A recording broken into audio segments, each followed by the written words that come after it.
Now, out of all the schools, obviously Berkeley was one of our best schools, right? So obviously Berkeley's got the name reputation.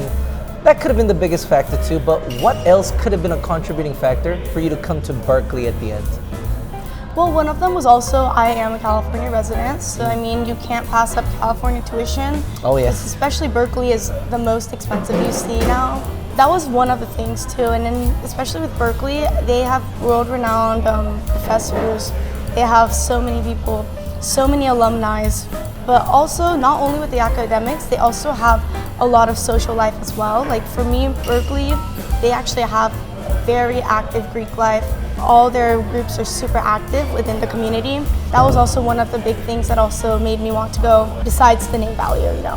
What would be a few realistic words of advice that you can have for these little youngsters who are about to go through that painful road right now? Not gonna lie, it's gonna be stressful. It's gonna be depressing at one point, especially. Like at first you're like so excited because like I know it's a lot of work, but you're excited because you're gonna go to college. But once you start getting those rejection letters, you're gonna just get really down on yourself. Once the crunch time is coming up, even though you like, let's say you submitted something, your teachers aren't submitting your transcripts, you're not submitting their rep letters, like it gets really stressful. You're gonna feel like it's like the end of the world and you're done, like you don't wanna do anything.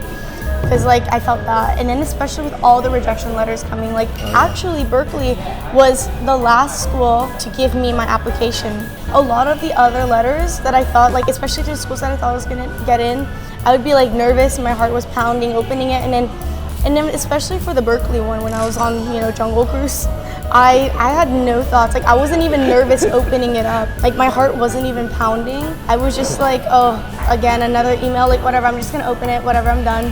And then I just see it and I'm like, oh my gosh. Like I was gonna do a backflip off the boat almost. But like I looked at the water, it looked a little dirty, so I was like, no. I think that was like the biggest news, like one of the biggest things that's ever happened to me in my life, and something I was not expecting at all. So that was Remember Stephen's motto, expect nothing, hope for something. Exactly, hope for something. Yeah, can't lose that hope. Yeah, it's gonna pay off. Exactly, it will. Yeah.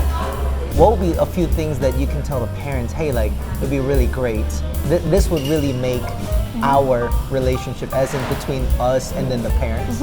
I would say for me at least, sometimes like I know with like my mom, she would tell me to do things. Like a lot of the times the kids, we already kind of know. It's almost like that phenomenon where it's like you're about to clean your room and your parents tell you to go clean your room, and then you're like, I was going to do it, but now I don't want to do it. So it's kind of a similar thing that can be used in like the studying aspect.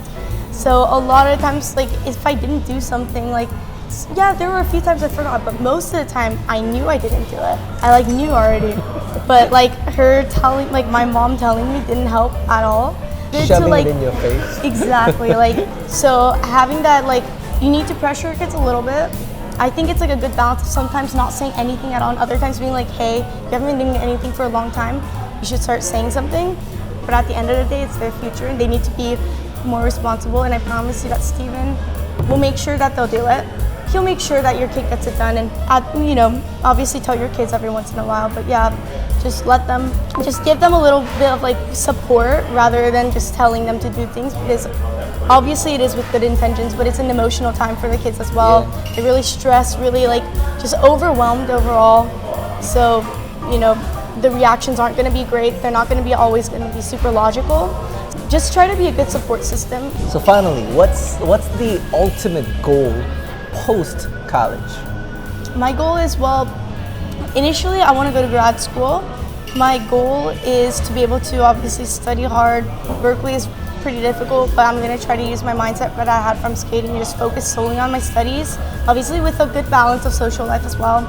I really want to obviously like go to a good law school, but even before that, I really want to get a Rhodes Scholarship. It's actually a full coverage of studying in Oxford for, I think it's mainly law, business, all of those types of like social science stuff, and you get like a full ride there. So it's something that I really want to look forward to, and that's just one of my new goals as of now. That's going to keep me like grounded and keep me like working hard to get good grades for that.